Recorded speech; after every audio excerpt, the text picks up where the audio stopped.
had submitted this Lasting Poesy contest. Who am I? I wonder seeing myself in the mirror. The reflection changes every time as I hear the clock chime. For a while on the image I see clearer and look for an answer. The sand rapidly slipping with time. Inquisitively, I try to mine, analyzing the new figure. The image tells me a different story, brings out the essence of my being, my timeless, deathless soul. I'm no richer than my thoughts. I'm no stronger than my feelings. I'm no purer than my soul. Thank you. Yeah, thank you, Anupama, for inviting me to this show, to this event. Besides what Ms. Rupali said, that I'm a finance professional, etc., I'm also a wife and a mother. So, for all the ladies here, we will all be liking to cook for our family. So I'll first say a poem from my book, Memoric Foodscapes.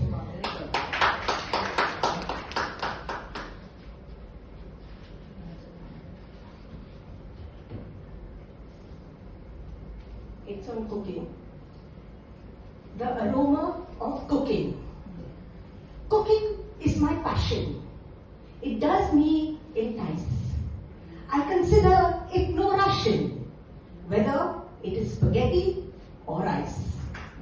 Whatever be the ingredient, I like to turn and toss. The flame, the smoke seems so radiant. The effort is no loss. To blend, to mix, and to match each underlying flavor. The spice, the taste, one must catch. The food, one must savor. When others eat my steamy food and do relish with delight, they elevate my existing mood. It makes me feel so bright.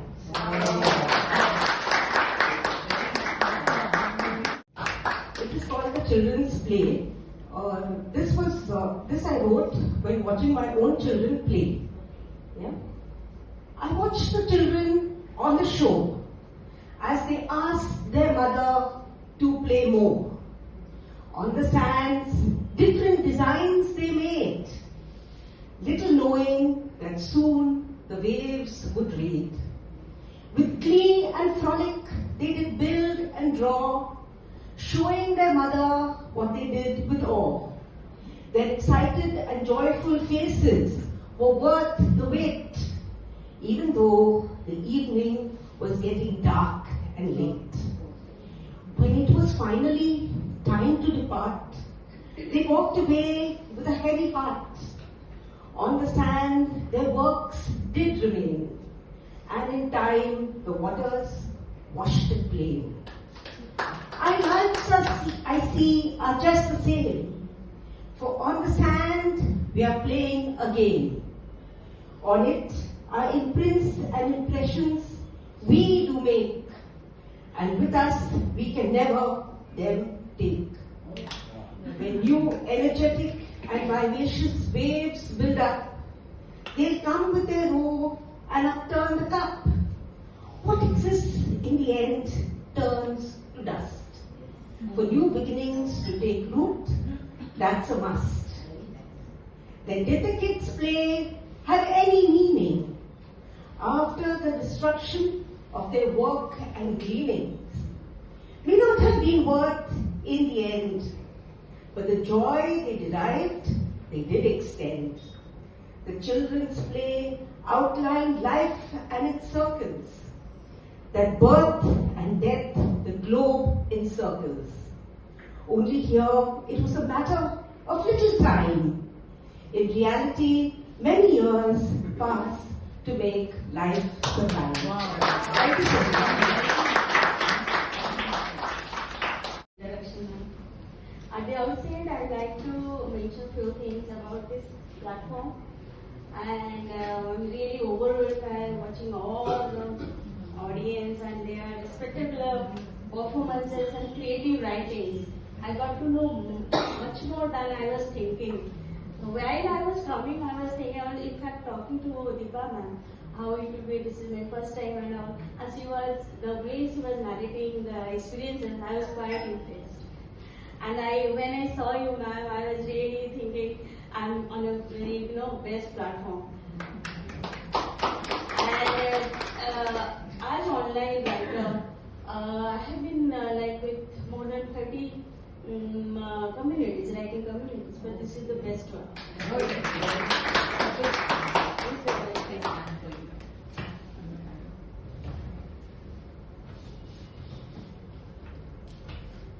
My poem title is Yes, with them too. Yes, with them too. Here, them means my parents. This poem is actually fourth or fifth from the book Beneath the Sky, which is now in World Book Fair in New Delhi.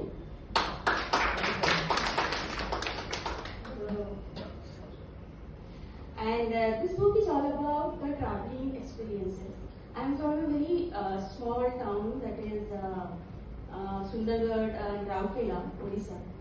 And when I was only 18 years old, teenage, I was happy, and my father gave me the wings to fly. And my father told me, you deserve much more than you are thinking. You are very good in academic, very good in writing. So I'm giving you the the inspiration and motivation. Now it is your turn. How you are going to fly? and because of him only, now I have been entered more than 6 countries out of India, and in India also, south, east, west, north, everywhere I have gone with my not my family, but with my husband, with my friends, with my colleagues, with my teachers when I was having my schooling days.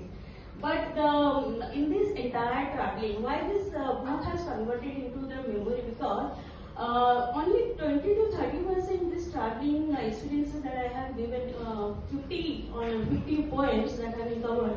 But in 50 poems, only 10 or 12 poems were actually witnessed my parents, and others 30 poems are based on my memory with others. So that was I think that is the cause, that is the kind of regret in my life. Why my parents are not there? Those who gave me wings, those who actually, part of my this entertainment, every fun and everything. And see, they have given me a lot to think and think about the life and entire what is actually world is. Because of them, I can see that. And Beneath the Sky is dedicated to them. And why? Because they are aging, they are getting old, and they are not comfortable with the environment outside house because of the concerns there, like health, routine, daily routine, and busy schedules, and also their comfort zone. That was somehow for me most priority have given. But somehow it has given me so many regret. Why my parents are not here with me? And while I was smiling in front of photographs and everything, just recently only a couple of weeks ago, I was in Patris Tower, the world's largest twin towers in Malaysia, and I was just happily posing and everything, selfie taking. But when I came to the hotel, I was crying literally. I was crying because I was thinking why my parents are not here. But yes, it is a promise that if I can convince them, they will be there one day. They will be there one day. Okay? So this is for them. I travel sometimes along with my thoughts, collecting places, moments, and memories. Sometimes with friends, learning the way, turning excursion into the lesson each day. Sometimes with friends, laughter feels light, shared smiles, feeling mornings and night. After marriage with husband and child, journey grew softer, slower and mild. Airports welcome my wandering feet, foreign streets felt eager to meet. Maps opened wide, borders fell apart. The world invited my curious heart. Yet in every beautiful view, one silent wish always grew true. I looked at wonder, smiling face, but missed 4 eyes. Yes, 4 eyes, not in that place. Those eyes still waiting me to see. Those eyes still waiting me to see. Eyes of my life giver. Eyes of my parents. Shape my wings to fly free. Shape my wings to fly free. Travel will give joy with them. That very true. A self-promise for next with them too. Yes, with them too. Thank you. Thank you so much. I don't know if those innocent eyes haunt me so deeply or touch something buried deep within a place I forgot I had. Eyes wide with uncertainty and fear, watching skies that don't rain like they used to, breathing air that doesn't forgive. They chirp, they howl so loud, not just for joy but to pierce that loud silence we feel between us. Our pod companions search hustling alleyways and crowded corners for a patch of soothing calmness. When the city roars louder than thunder and kindness becomes as rare as those droplets finding their way to those yearning barren lands. But the truth, we're not just blind, ignorant witnesses, we are suffering too, yearning for a long, uninterrupted gasp of crisp, fresh air, for the soft morning, soulful sound of nature's own alarm clock, not just that industrial howl. We ache, we cry, we yearn for the ocean so majestically blue our pure little hands once drew in crayons, for those nurturing, protective trees that weren't made of concrete, for skies unchoked by our own breath, and maybe, just maybe, in those eyes, in that chirp, in that silence that follows, the earth is not just speaking, it's begging to be heard. Forward and letting the past behind, letting all the difficulties behind, we just keep going. That is life. So, Through the Cold is the name of the poem, and life does not always arrive home. Sometimes it greets you with closed doors and colder silences. The roads grow quiet, the voices fade, and you realize this part of the journey is yours alone. You walk without applause, without guidance, carrying questions heavier than your steps. The nights feel longer here, and hope feels thin. And even in the cold, your breath proves one thing, that you still are here. Each step you take, despite the numbness, is courage in motion. Each time you rise, when it would be easier to stop, you would become stronger than the storm. Life may harden, people may drift, paths may narrow, but purpose does not disappear. So if you must walk alone, walk with belief. If the ways grow colder, let your resolve be the fire. Because the aim is not comfort, it is becoming. And when the world turns colder and the roads leave you alone, be the one who keeps walking. That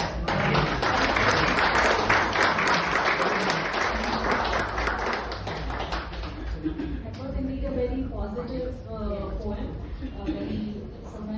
When someone is feeling low, depressed, and someone listens to these words, they will be motivated to go rise again and try.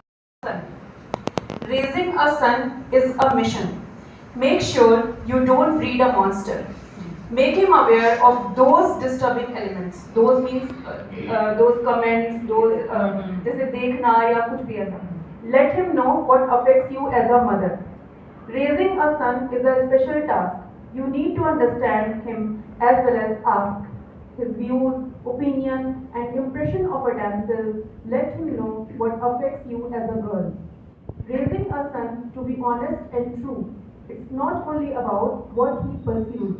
Thread him with love and intellect. Let him know what affects you as a friend. Raising a son to chase his dreams, guiding him to be ethical and genuine. Ask him to remain upright as well as sweet. Let him know what affects you as a colleague. Raising a son is like planting a seed, watering it with tender love to be the best breed. Navigating through joy, conflict, and strife, let him know what affects you as a wife. Raising a son to be kind and brave, to take a stand for what's virtuous and precise, to be respectful, high-minded, and behave, let him know what affects you as a female.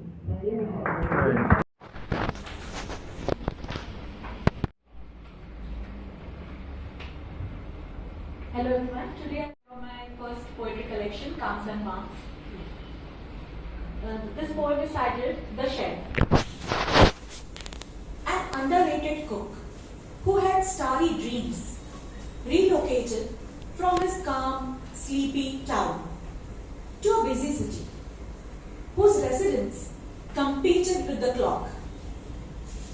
These residents loved to try different cuisines while chatting about cinema, crime, choices and cultures.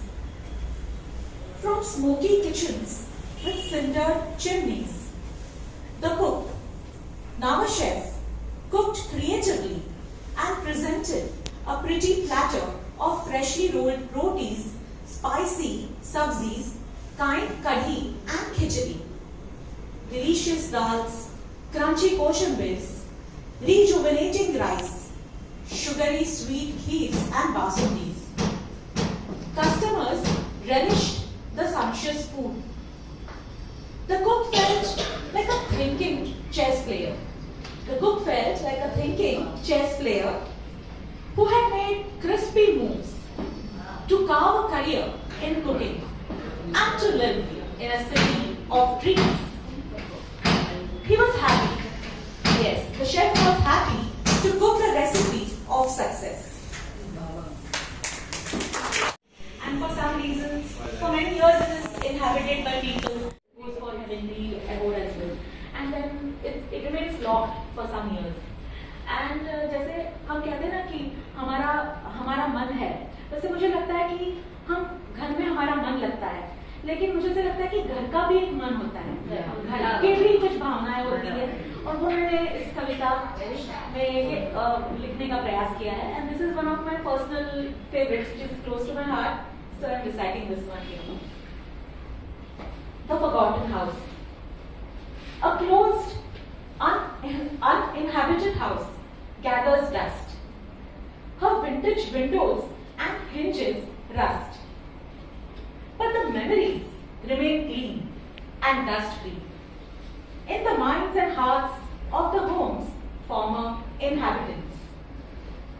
The ceilings shelter the nostalgia. The wrinkled walls witness the wise words and winky whispers. The packed crockery, pots, plates and pans have served plenty of persons and time spans. The embroidered elegant tablecloths and tapestry, the trustworthy trays of pastry, all of them are holding stories. The churner is churning with emotions. The stove burner is longing to be ignited.